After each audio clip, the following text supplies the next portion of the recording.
C'est tous les jours dans Télématin et c'est évidemment avec vous, Maud Descamps. Bonjour. Alors, il y a un sujet qui nourrit beaucoup les fake news et les réseaux sociaux en ce moment, c'est la variole du singe.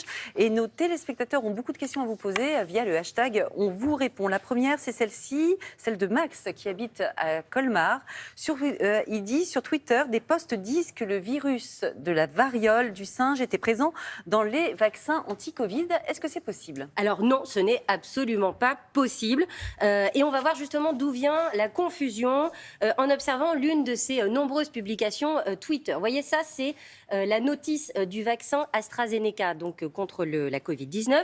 Et vous voyez qu'on a surligné et entouré un petit bout de phrase chimpanzé adénovirus. Donc adénovirus de chimpanzé. Et là, les internautes se sont dit, ça y est, on a la preuve. Le chimpanzé, c'est un singe, donc forcément, la variole du singe vient de ce vaccin. Eh bien, c'est complètement faux. Il n'y a aucun lien entre le vaccin et la variole. Et je vais vous expliquer pourquoi. Parce que d'un côté, on a un adénovirus. Un adénovirus, là, je parle sous votre contrôle, évidemment, Gérald. C'est qu'on va utiliser un virus qui est inoffensif, qui va servir de vecteur pour transporter un petit bout d'ADN de la Covid-19. On va inoculer un tout petit bout. Vous dites la Covid, ou hein? Oui, je pense qu'on dit là, non, on peut tout dire, non? Oui, on peut en droit. Bon. Alors, pour le Covid, si ça vous fait plaisir.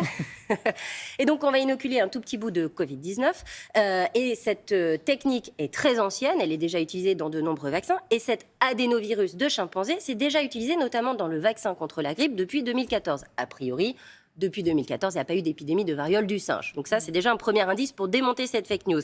Et en ce qui concerne donc la variole du singe, là, on est sur une autre famille de virus. Il s'agit du pox virus. Donc, encore une fois, ça n'a rien à voir. Les deux n'ont aucun lien. Il est impossible donc que l'un ait causé l'autre. Donc ça, la réponse est non. Question suivante, c'est Ali de Sanary-sur-Mer qui vous la pose. J'ai vu passer une photo du dessin animé Les Simpsons qui prédisait la variole du singe. Pouvez-vous la vérifier, s'il vous plaît? Alors, nous avons vérifié. C'est pour ça que Ali. vous regardez Les Simpsons dans votre Nous bureau avons, depuis c'est ça. avant-hier. Le métier est difficile, vous savez. Alors voilà, on a à gauche Homer Simpson tranquillement installé dans son canapé, à côté donc d'un singe. A priori, ils regardent tous les deux la télé. Et dans l'image suivante à droite, on voit qu'Homer Simpson a plein de pustules ou de boutons sur le corps. Évidemment, pour l'internaute qui répand cette fake news, c'est la preuve irréfutable que les Simpsons avaient prédit cette épidémie. Eh bien non, c'est totalement faux. Pourquoi ? Parce que quand Homer a des boutons, en fait, c'est un épisode de la saison 17 dans lequel on nous explique qu'il a la varicelle. L'image de gauche, lorsque Homer regarde la télé tranquillement avec son copain le singe, ça c'est dans la saison 9. Donc c'est pas le même épisode, C'est pas le même épisode, c'est pas la même Ok. année. Et surtout, on ne parle pas du tout de la variole dans la suite de l'épisode. Bon, une autre question pour vous, Maud, qui nous vient de Jacques, qui habite à Limoges. J'ai vu passer une publication qui explique que ce qui arrive avec la variole du singe avait déjà été mentionné dans la Bible. Est-ce que c'est vrai ? C'est dingue, ça. Et oui, il y a pas mal de choses qui se passent sur le web. Alors ça, c'est une publication qui nous vient des États-Unis, mais qui a été partagée des milliers de fois sur Internet.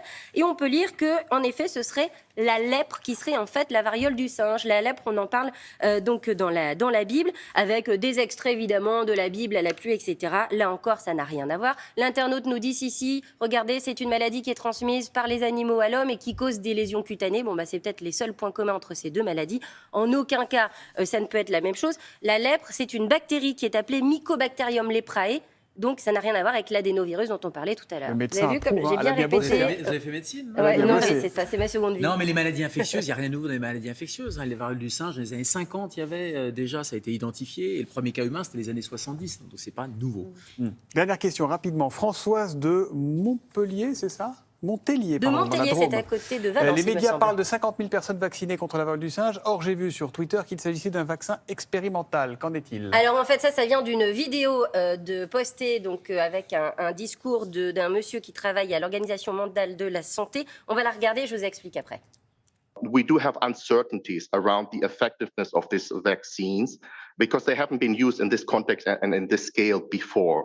They are delivered in a context of clinical trial studies and prospectively collecting this data to increase our understanding on the effectiveness of these vaccines. Voilà, alors pour les internautes, c'est la preuve qu'en fait ce vaccin serait expérimental et que finalement il est absolument il est absolument pas possible que ce soit qu'il n'est pas prêt que ce soit un vrai vaccin. Merci. En fait, c'est absolument faux. Il y a eu toutes les autorisations. Le vaccin n'est pas expérimental. En revanche, une fois que le vaccin est fait, on continue à collecter des données pour voir comment ça évolue. Ça, c'est fait à chaque fois. J'ai l'impression qu'on va avoir l'occasion d'en reparler de ce sujet. Merci à vous.